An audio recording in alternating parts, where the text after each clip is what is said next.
Yeah, so thanks for coming. Thank you so much for the invitation to everyone here. I'm delighted to be here. I think I saw the previous two talks online, and I thought I should. I'll give 17 observations on this exhibition. I think I might not be able to make all of them, but I have 17 observations on this exhibition. I have, I think, 30 to 45 minutes. So let's see where we get. I tend to talk for longer than I should. I'm going to have two sort of disclaimers, I suppose, before I start, and they're not unimportant. The observations will be, I don't know, banal, and sometimes I hope, less banal, or maybe I don't want to say profound, but they'll say something useful. But in any case, they'll be very literal, and I'll explain in a second why. I saw the previous two talks, and they were art historians, and so they gave an art historical account of the exhibition at hand. I'm not an art historian, I'm a screen scholar, and so I thought I give a bit of a different talk. I'll talk a lot about the ways in which this show uses screens, and the things that we might think about that or learn from it. And I will do it like this. I will not read from a paper. I felt that there's so much life in the exhibition that it might be good to, I don't want to say replicate, but to honor the life that is really there, the vitality that is in the show, by thinking out loud. So some of this is prepared more than other stuff, I would say. And so I'll try and just think on my feet through some of these observations. So two things. I thought I should say a note, which I'm sure is obvious to most of you, but it's very important, which is that there are things that travel and that there are things that don't travel. So the experiences that this exhibition problematizes, opens up, transfers to us, I think in many ways are unique, right? Like all of our experiences are. We have distinct experiences in our body and in our sort of surroundings, the way in which we move through the world, that are unique to us. Unique because we are the only ones occupying this distinct body, right? This meat, this matter, but also because of the ways in which we've been raised, and our parents and our friends, and all of these unique experiences. So experiences are not relatable, they're unique. However, the ways in which we contextualize those experiences through all kinds of stories we tell ourselves and that we take, from popular culture or from other shit, they are, of course, transferable. So the experience is unique, but that isn't to say that they can't be shared in particular forms or formats. And I think that's very important for us to mention here, because the experiences that we're dealing with here often relate to a wall, to a sort of an enclosed space, a space that I've never been. I've never been to Israel or Palestine. So I couldn't read. My body doesn't know that experience at all. It's a completely different experience. I'm from Holland, which is a very flat country. There aren't really walls. We can see as far as we want, right? Holland is really a country, I think, of endless horizons and vistas. So it is alien to me.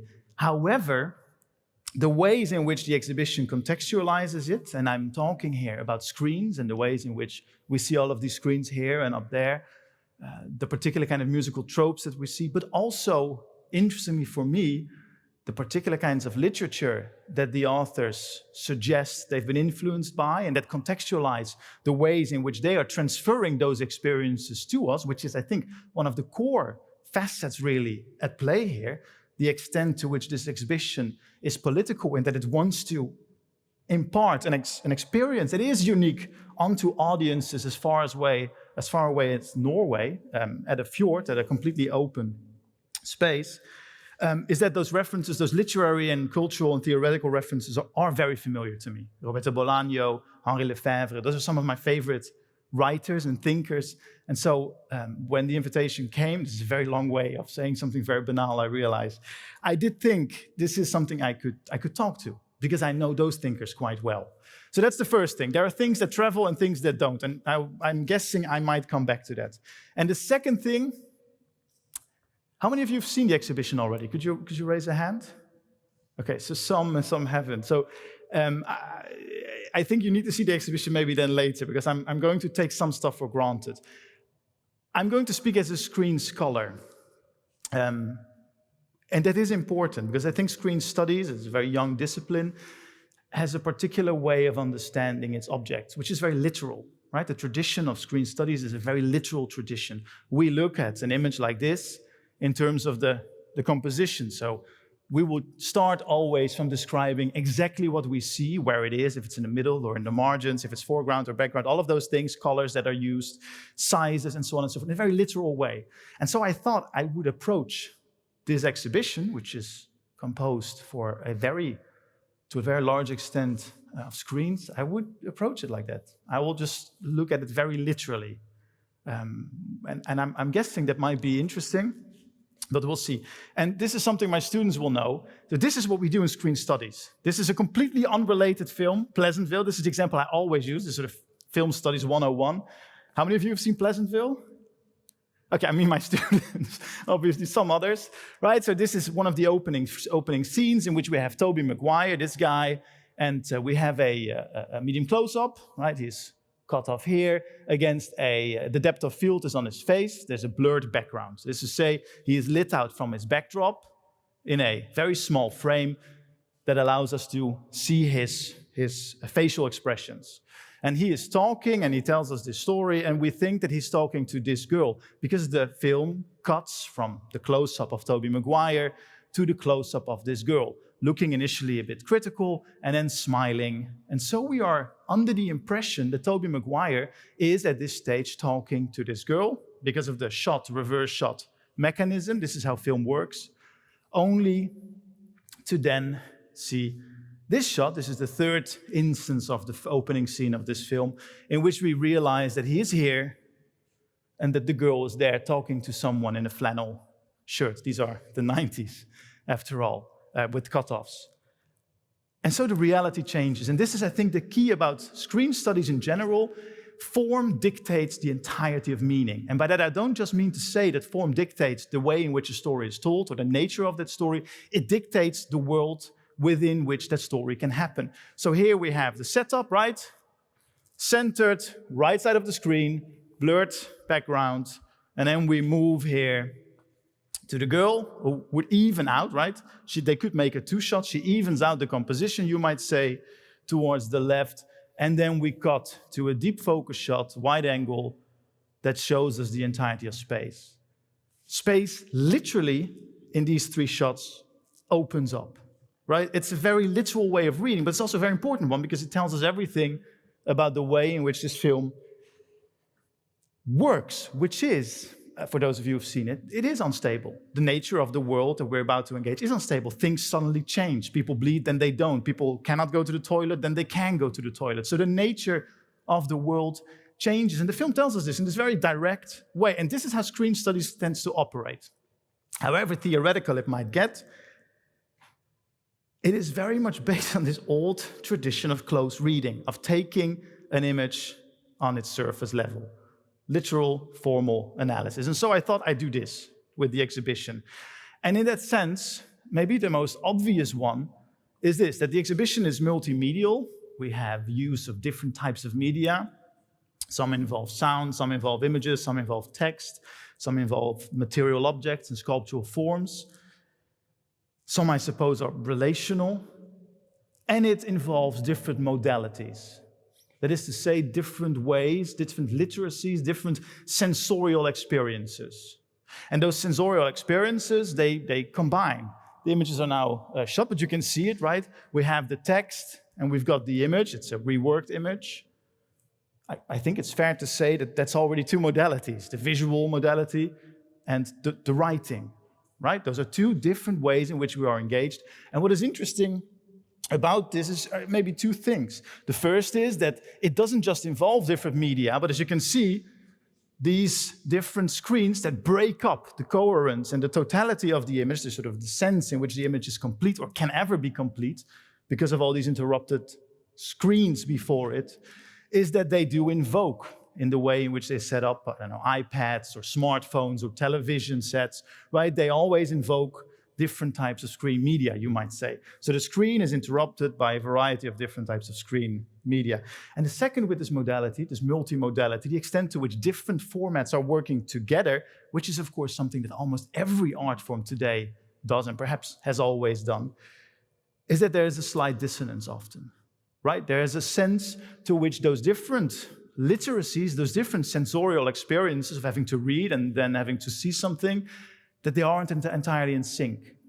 They are kind of just a beat out of sync. And sometimes they suddenly seem to sync, as far as I was able to tell. But as a rule, there's these slight glitches, these slight moments in which we are latching on or anticipating something goes too slow or something goes too fast. And so we keep moving, not just between different media or between different modalities, different ways of being engaged, but as a result, also, I suppose, between different accounts of space and different accounts of time. That makes sense? Yeah? Okay. It doesn't make sense. So one, that's the first observation. We're already 18 minutes in, so this is going delightfully. The second is this.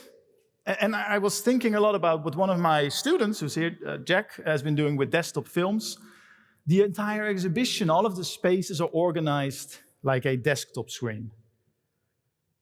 This is the desktop screen, just to be on the safe side, which of course has particular features, right? It layers. There's all kinds of different screens layering on top of each other, and we can drag them on top of each other. They often crumble the image, right? So with different images within one single image, there is a sense of fluidity because those images can be closed or opened. There's a particular way in which we are engaged often by the desktop, a particular kind of flatness, and at the same time, because of this layering, a depth that isn't really a depth, a sort of a flat depth, you might say. This is, of course, why I put this image on, because it shows it so well, right? The entire exhibition is structured like this. This also goes, by the way, for the show, for the room upstairs. Cassetti, one of the most important philosophers of screens, talks about screens as bulletin boards. As a kind of, like these cork, is that the term? Cork things where you can pin shit on, right? Different kind of notes and things that you can then move around, which is exactly how the room upstairs also works. It seems to be organized entirely like a collection of thoughts and images that are workable, but that could also be removed or replaced, or some other stuff could be put in position. And so it is not just this room that is organized like a desktop room with the different images competing for our attention, which they really do if you walk around. It is also the sculptural spaces themselves. I don't know, that's maybe not the best way of saying it, but in this case, in any case, these bulletin board spaces upstairs are also organized like a desktop screen, or in this case, a desktop film. So people speak about post-internet, and I guess maybe this is post-desktop. And I don't know if it's COVID or a general way of working or a sensibility that goes beyond this, but in any case, these spaces are organized like a desktop screen. And then something, this is maybe the most banal of maybe the multimedia was the most banal. This is also quite banal. Process, so screen media are time-based media. That is to say, they imply the possibility, if not necessarily the reality, of process, right? Of something starting here, and then you go, and then you go, and then it ends here. So, right, there's always the implication, the possibility of a processual thing, of something moving in time.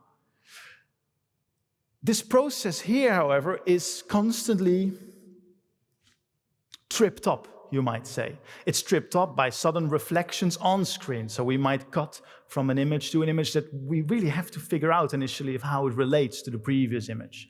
It is also interrupted, slipped up by the different types of images, right? We're always, and I think this is so wonderful here, is there's no real vantage point from which you can see possibly all of these different screens and stories and narratives all at once. And so you're constantly being moved between them. So the process, the sense in which you're able to follow a single narrative or a single story is always being moved about, is always being tripped up by the possibilities of seeing these other stories, which may or may not at any point intersect, right? The suggestion is often by use of repetition and gestures that we see moving from one screen to the next, that there is a relationship between them. And so we're constantly being moved, processes constantly being tripped up, being diverted into different directions. And there is a furthering here, which is that those gestures that we see, for example, here, so here we have a lot of dance moves by people, communities coming to terms.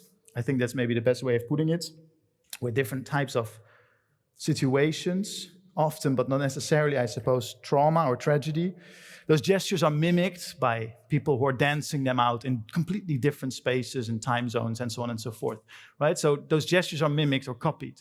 But the same gestures and the same kind of patterns occur throughout the building, throughout the exhibition, which is to say, we're starting with a story and then we're going here, and then that story maybe takes us here. And in the meantime, we are aware that another story keeps going on. And so you have this sense of a route that goes into all directions, right? And that keeps going, that you can keep following. Sort of a genealogical model without real rhyme or reason to it, which of course is what we often think about when we think of this notion, this so overused notion, as I was really cautious using it, but of the rhizome, this extent of this. In Holland, we say vertakking, this constant branching out into different, or rooting out into different directions, following new trajectories, you might say. And so there's an interruption, and its responses, its context, its associations, its tangents, often tangents, its alternatives. And so process, or whatever it is that process constitutes here, is a fragment. We get these fragments that are always already. And I do think, sort of the Althusserian sort of manner of saying it, right? There's always already something else. It's always already opening up to the possibility of a new story. So, process in this exhibition is rhizomatic. Is it still making sense? Yeah? Good. Thank you so much. Thanks, Ruanne. And then there's this. The exhibition sticks its nose into obstacles. That is to say, nothing like a desktop screen.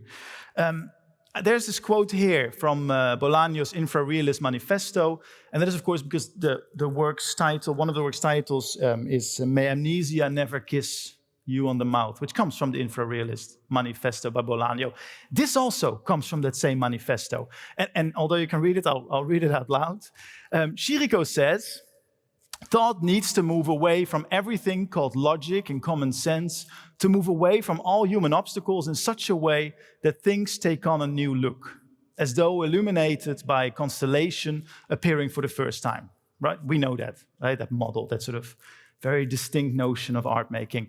And then the infrarealists say, we're going to stick our noses into all human obstacles in such a way that things begin to move inside of us, a hallucinatory vision of mankind. And The Savage Detectives, a famous novel by Bolaño, does this, but perhaps especially his latest and posthumously published book, 2666, in which there is a whole chapter of, I think, 100 pages about dead bodies, about murdered women in a Mexican city, which is unreadable, it's unbearable, but it's pushing the nose precisely into the problem that Bolaño is trying to describe and articulate. So it's sticking the noses in. And of course here, this is all what we see. Yes, we are talking to screens, right? So two-dimensional surfaces. At the same time, these screens are constantly forcing us to understand the idea of feeling out the reality, feeling out the possibilities of what is available to us here. Not just through the layering of the screens or the ways in which these seats, I guess, are done, or the ways in which, maybe I'll talk about that later, the ways in which the images themselves constantly play with this idea of reality being available and not being available, of our noses being drawn in. It plays, like Pleasantville does, a lot with depth of field. Right? So characters appear to us first completely isolated. This is to say, the background is blurred out. And then we get this racking focus, these shifts, where suddenly fragments or parts of the reality around them opens up to us. We get this momentary access. We are being put with our noses into it. And perhaps the most obvious idea of this, the sense of the nose, of this visceral reality, of the screen and the screen adjacent exhibits, offer us a sense of feeling out reality, is of course the thistle, if I say that correctly, itself, right? The notion of the thistle, this plant that we see here, everywhere, that doesn't, as we'll come back to later, doesn't really give up, that never really can be pulled from the ground, that always sustains pressure. That, of course, itself talks to us about the extent of the nose. And I do think this is important. The show is at once entirely organized according to the flat logic of the desktop. It is a post-desktop exhibition. And at the same time, it is constantly forcing us to make that move with our nose, to go into the deep, to go onto, through the surface, you might say, of whatever it is we're approaching. Yeah, maybe that's enough. Yeah. Which brings me to this.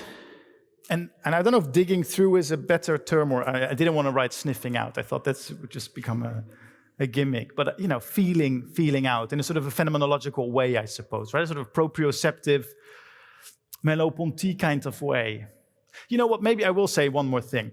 I think Heidegger, I know Heidegger, a tricky figure, but I don't think we can really talk about philosophy or screens without Heidegger. Heidegger famously makes this distinction between the Überblick, right, the sort of the sense of seeing everything but not being a part of it, not really being into the world.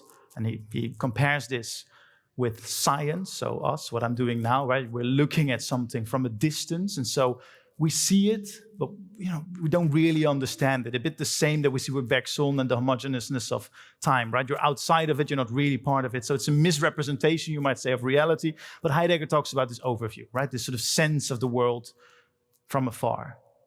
And it's science he blames for this. And then there is this other way, he says, of exploring the world, of understanding the world around us and our relationship to it. And because Heidegger was a man, I think, of, how do you say this nicely? Like he had a, let's say, perverse sense of the world, but a warped sense, especially perhaps of himself. I think Heidegger, like so many philosophers, the hammer is the most philosophical object that there is, and I've never met a philosopher that's good at hammering. But in any case, Heidegger sees himself very much in the tradition of this second, which is what he calls Umsicht, right? The notion, which is sort of orientation. So when you're hammering, he says, you forget about the hammer, right? You're focusing on the object. And in that process, you engage with the world and your relationship to yourself in a completely different way. It's an orientation. He doesn't say vector, but I think we might say a sense of a vector, an orientation, a situating yourself in the universe at large. It's a kind of closeness, an intimacy. So this Überblick versus this Umsicht, the overview versus this, I don't know what Umsicht really, like this orientation, you might say. And de Certeau, famously, the French thinker, does something similar when he talks about the voyeur looking from the top of a building downstairs. And so he sees the totality, he sees how people walk, and he sees how a city is organized versus the walker, the person who has to, the embodied, the fragmented person who has to find their way through the city. So the embodied versus the total. And I think that's important because I think this is also in a way what these screens are doing. They're giving us, the screen normally gives us this sense of the Überblick, but here by digging through, by constantly playing and invoking the sense of layers and of the possibility of something opening up, right? Physically, but also on the screen itself. It plays, it tells us, it tries to open up this notion of the orientation into a world, into a space that is otherwise unavailable to us. There's this very famous quote that, again, my students will know by Stanley Cavell, one of the world's greatest philosophers, I think. He's dead now, but he was, I guess. What does the silver screen screen? Right, the film screen. It screens me from the world that it holds. That is to say, it makes me invisible.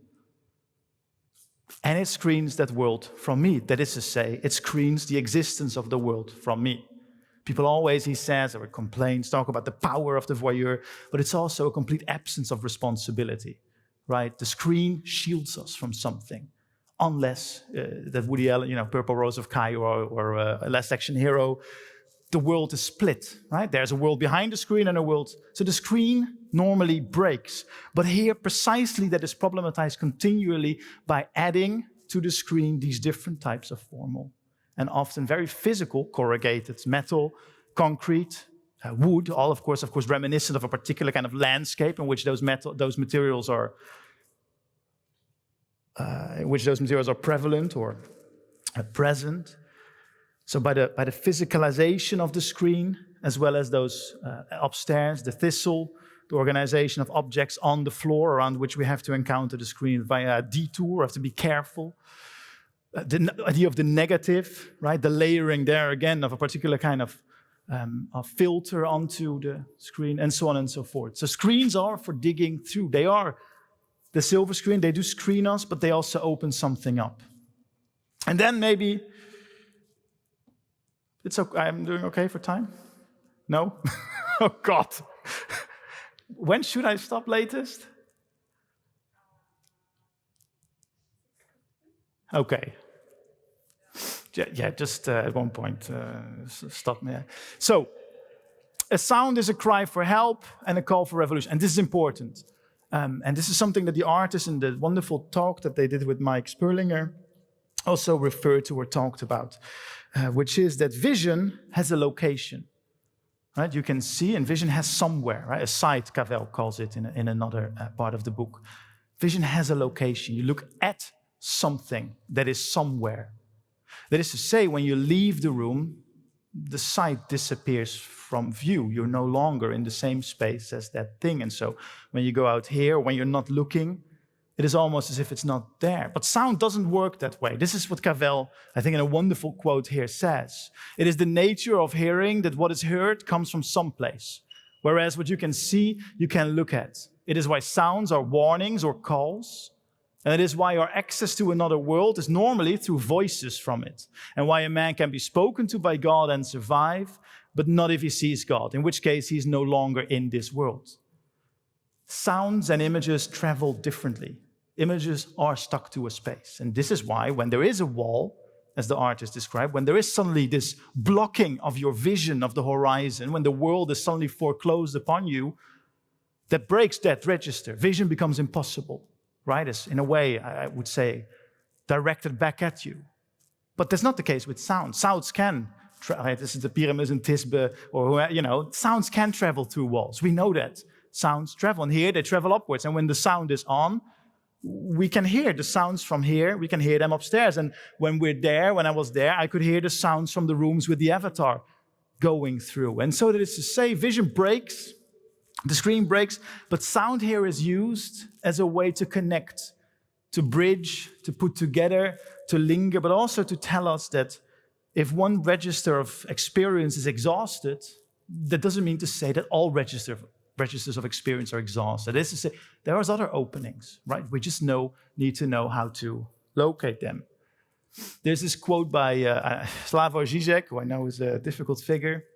It's not entirely the same, because it only concerns vision, but it's the Looking All Right text from the late 80s in October, where he talks about Hans Holbein's painting The Ambassadors, which I'm guessing most of us have seen it, or at least pictures of, where when you stand in front of it, he says, you see this anamorphous shape, right? There's these two guys, really wealthy and intellectual, and they know all this stuff, and they're like pictures of success. And then in the middle, there's this anamorphic shape. You can't really make head or tails of it. But then, and he describes this, obviously with Lacan, Hegel, as a looking all right, when you make a step to the side, you suddenly see that this anamorphic shape, he says, is a skull, which of course completely recontextualizes the nature of the painting. Suddenly, all of this material wealth and shit takes on a different meaning altogether, right? Perhaps, I don't know, this vanity in the face of mortality and stuff. And the same thing works here.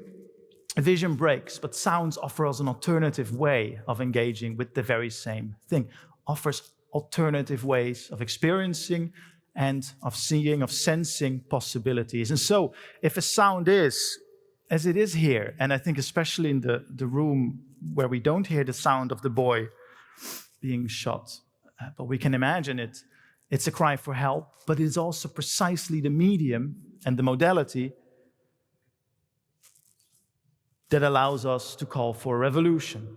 That is often the way, because it transgresses space, because it isn't limited to anywhere in particular, that allows us to begin, for example, in a chant, to open up new avenues. All right.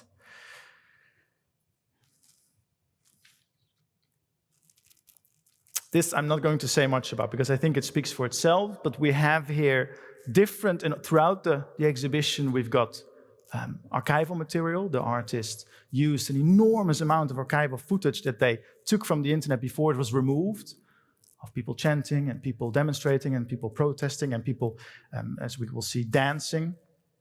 And so those are archival footage. And they're often played with in particular ways. For example, they're turned into negatives, or they are masked, or and so on and so forth. But in any case, archival material. And then we've got these added little bits, where we have, for example, in this room, dancers reenacting or re-engaging, maybe removing with those gestures, trying to recapture the gestural forms that they see on those videos and the instructions that they've gotten from the artist.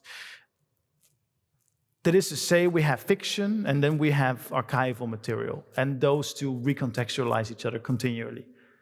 The archival material recontextualizes the fiction, and the fiction recontextualizes the archival material, although it is not always so easy for us to say because of the way in which the show is framed, where one begins and the other ends.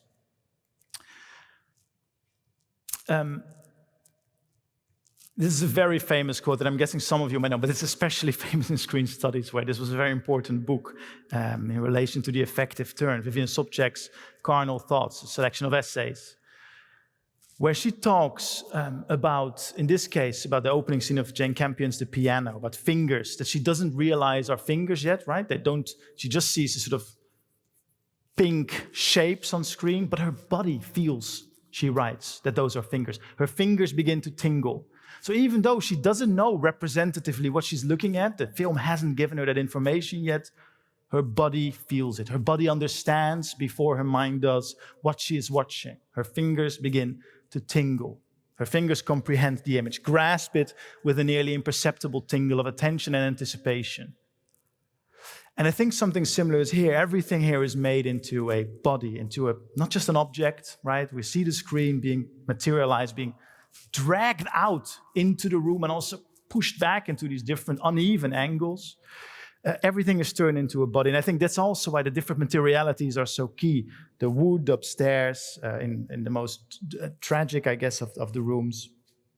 The corrugated metals, rusted, where you see the patterns of the metal continuously. The concrete, this sort of hard, tough, heavy material really makes everything into a body. And again, I think it is important, as we see on this image, that the films themselves, these images themselves, are constantly shifting focus to give us the voluminousness of the bodies that we see. They are bodies more than anything else. We don't often get the context of the dancers, right? Even if we just see landscape, we're waiting in a way for them to be filled by someone. We're knowing that a body is coming into it. And those bodies are initially out of context. And I think for me, this is the most moving, actually, of this room, especially when we see those bodies not yet mimicking the gestures, not just performing them, but trying to get into them, right? We see their bodies slowly moving into the gestures, trying to put their body into a particular kind of form or shape. And so everything is a body, and yet everything is at one remove. I will not talk about that because I don't have time, but it has something to do with masks, and something to do with the extent to which bodies literally there are at one remove, right? If not because of the negative, but also because they are spatially divided.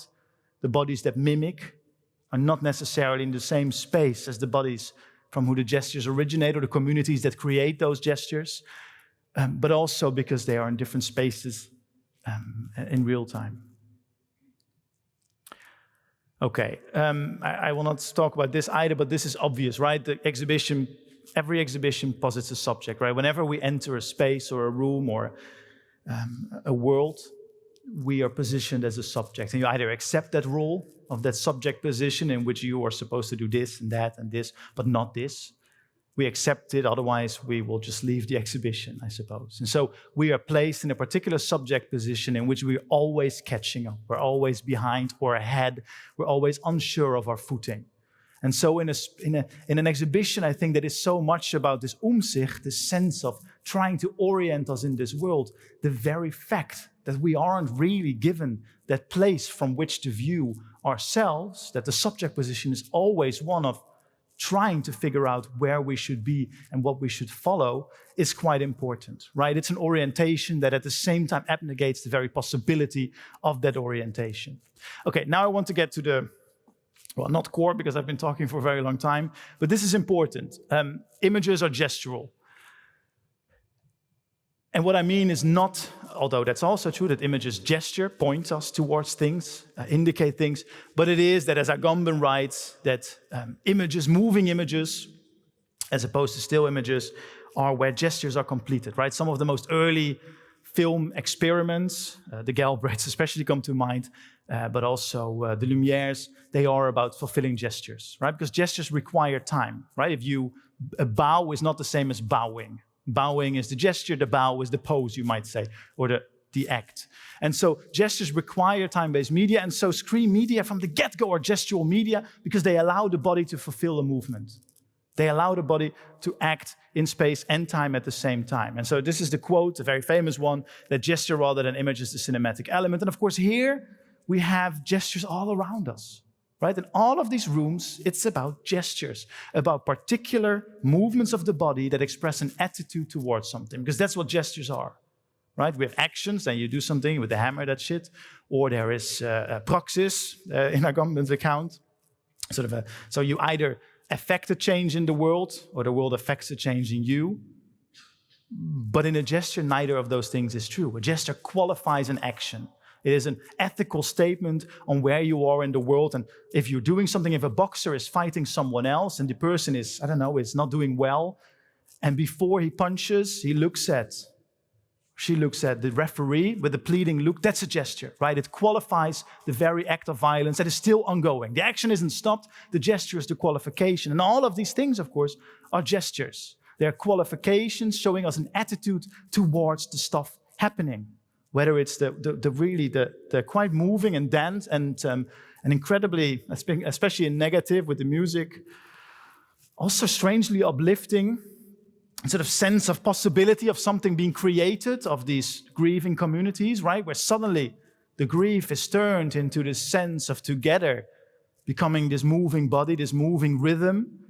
And then the copies, the mimicry by the dancers later on, who are trying to also recapture, you might say, those intuitions and those emotions. That's what the text also refers to, right? The pain that is felt. And so we see those gestures as qualifications being migrated. And that's important. What these gestures afford, and I think these gestures are really key in the entire exhibition, is a sense of migration, because that's what gestures do. When I'm with my kids, I wink to them in the mirror of the car, because I remember my dad doing that when he would drive with me and my siblings in the car. He would wink. And so this wink somehow is really meaningful to me.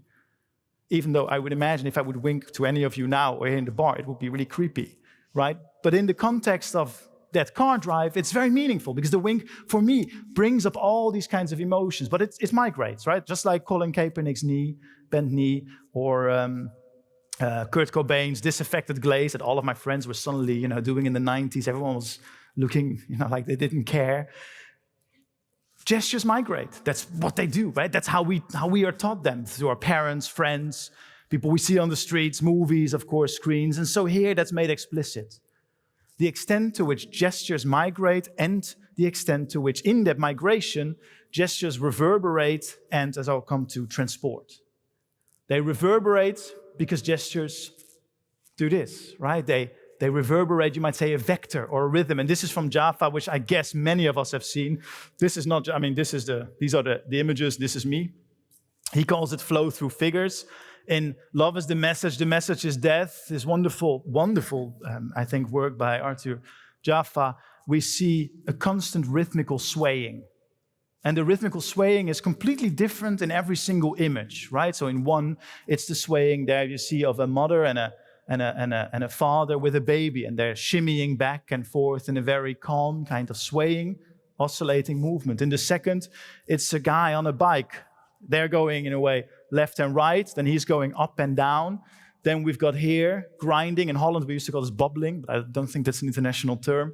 A 90s image of a dance where it's two bodies grinding against each other, so it's an in and out movement. And then finally, there, a terrifying image of officers pounding the head of a man lying on the floor. They're completely different in terms of where they historically, what they refer to. They're different in the kinds of things that they invoke in us. They're different in the realities that they, and so on and so forth. But what they have is the shared sense of a rhythm being constantly announcing the movement in the next frame already, right? And so he calls this flow through figures, but I think it's important because those are all gestures. Those are gestural movements that allow for this rhythmicality to go. And so because of the one image, we already know, even if we have no clue what the next image will be, we understand the rhythm. We become part of that rhythmical movement, which is also something I think very strongly, at least to me, the case here.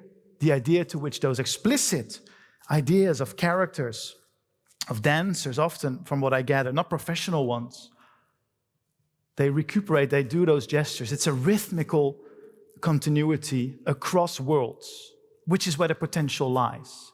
This idea of this rhythmical vector, this flow through figures, imparting on people who have nothing perhaps in common with each other, like me, I'm here, the memories and communities and senses of possibilities that those gestures offer up, that they offer up this sense of possibility, literally an upliftingness that we see these bodies execute.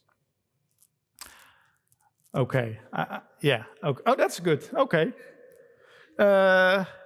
So, that makes sense, right? Yeah, gestures. So, this maybe is, in a way, the most simplistic and the most contentious, but I don't think unimportant, which is what it reminds me of, right? This hermeneutic overdetermination where we're putting our nose into the screens and everything is possibly something important, where we're constantly being moved between those screens. The gestures, rhythmically, anticipating and reterritorializing one another. In all of those senses, they remind me of a couple of other artists and exhibitions. And the reason I'm doing this is that I think it's important, especially given the Abbas and Abou-Rahme's stipulated desire to extend to us these experiences of both grief and possibility that are so local. I think it's also important that we understand them as part of a larger kind of sensibility. And I've written about the sensibility an awful lot, and so in a way I feel guilty bringing it up again. But I do think it's important. I'm just going to mention it. I want to say one more thing at the end. I just want to mention some of the things that this exhibition reminded me of. Obviously, it reminded me of Lawrence's work, especially maybe Earshot, because it works with sounds, and it works with sound as an alternative index to violence, as an alternative index of trying to understand the way in which a particular act of violence is conducted, and to use that sound in a different context. So, Lawrence's work, definitely. It also strangely reminded me, I guess because of the post-desktop. I don't know how many of you saw this show? I saw it at Wiels, which was really delightful at 2:15 or something. By Mark Bartlecki's work, The Universal Addressability of Dumb Things, in which he 3D printed all kinds of objects of the internet. It really reminded me in the same sense of the depth and the flatness. Okay, I don't have time to say more. It really reminded me of one of my favorite works of art, which is Annabelle Daoud's piece, Which Side Are You On?, in which the artist, Lebanese-American artist Annabelle Daoud, asks visitors to a gallery which side they're on.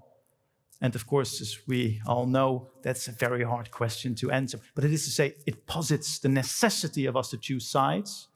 It says, here's the wall, right? Choose. You've got to choose. And of course, we can't choose, right? Because we've been taught at school and, I don't know, whatever we call it, that every side has value and that everything is worth something, and so that you cannot say this, because then you think, oh, that also actually is quite... Like when you're on Facebook and people get into an argument, right? And one person says something and you think, yeah, that person is really right.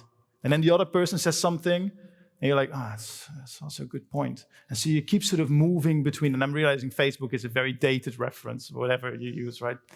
TikTok or some shit. And so it's important, this notion, it's also open, right? It's completely open. There is a larger backstory here, right? It's very much the Lyothardian notion of the archipelago and the captain going between ships, which is an important model of democratization and of philosophy in the 1970s and 80s. And it says, what do you do when that ship sinks, when you cannot choose all islands equally, but you have to make a choice? So it reminded me of that, not in the least because it's on a screen.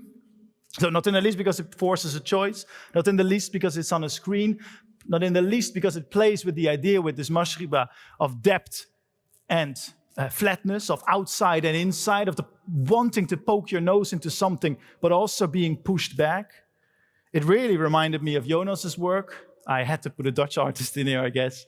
Jonas Staal, old friend whose New World Summit create this performative utopias, bringing together banned and blacklisted organizations and groups of people and putting them in an artificial aesthetic environment where they can momentarily cohere, where they can momentarily be together. It really reminded me in its utopian performativity of that, and it really reminded me of Ragnar Kjartansson's chanting, his constant re-invoking of the same sentence, sorrow conquers happiness, that he keeps singing as if to get something new out of that sentence, even though its meaning, of course, is fixed.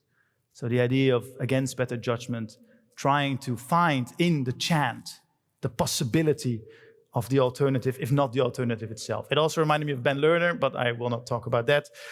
And it definitely reminded me of all of this, but I will spare you me talking about what I love to talk about, which is metamodernism. I want to finish with this. The thistle, which I've been taught was a Syrian thistle, and not a Dutch one, although it looks very much like the Dutch thistle, with bigger thorns, which is a recurrent pattern. This weird plant, which cannot really be removed, and so even if you pull it out, it seems to return. It seems to be only stronger for it. It grows thicker. I guess like, when you not wax your back, but when you like shave it, right? It grows thicker. And that's anyways, not from personal experience, obviously. And so, but the reason I wanted to, because it's important, there's this notion that I think is very strong here, is that it is precisely in the ruins, precisely in the wasteland, precisely in the spaces where all possibilities of community have been destroyed, have been exhausted, you might say, that there is this sense of persistence that is precisely where the resistance, where the possibility for change has to emerge from, which the thistle becomes symbolic of, the sense of something persisting in spite of all odds, right? If everything here is about the recreation of communities in the absence of that community, the recreation of senses of togetherness that might build something new in the absence of the space where that was supposed to happen, no longer being there, then I think this is very important. And I know that the artists, they invoke a lot the rhythm analysis book of Henri Lefebvre, but I thought I'd end here with this quote of Lefebvre from The Production of Space, where he writes that whatever traces of vitality remained would have wasteland as their only refuge. And Lefebvre is speaking about capital and the ways in which capitalism makes all space abstract, as he calls it, or Jean Baudrillard calls it simulation or whatever. But in any case, everything is blocked out, right? Everything is pre-planned. And he says there's only these momentary, these patches of land that are still available for something to happen, for something spontaneous to occur. And I was struck by it because I think here, everything is turned into a wasteland, right? We can see it around. Everything is turned into those absent spaces. But it is precisely there through this notion of the thistle that the possibility for the alternative also emerges. The reason I had the Ben Lerner book is that Ben Lerner in 1004, how many of you have read the Lerner 1004? Okay. He speaks a lot about rearranging the world, wherein it's a completely different book, like all of these artists, completely different context. There is this sense to which traumatic events, which for him happen everywhere, right, or possibilities of something bad happening, they open up momentarily this sense that the world could be different. That is not the way it is. So it is precisely in the traumatic encounter, he says, that something is opened up, just momentarily, right? Like in The Matrix with Neo, right? That was a dated reference. He suddenly sees or like Roger Federer when he plays tennis, right? He's slower on the ball. And so you see that there's this opening up momentarily of how space could be different. And Ben Lerner describes that as this rearranging of the world around you that happens after an earthquake, or when there's a pending tornado, I think, hitting New York, or when his heart may or may not give up, or when he reads on his phone on the toilet that someone has passed away, this momentary sense that things could be different. And I think this is really what struck me here with the thistle that keeps returning. It's that if it shows us the sense of longevity and history not really disappearing, it also shows this possibility of something momentarily offering the possibility of life beyond life, I suppose. I thought that could go better. But anyways, that was it. Thank you very much.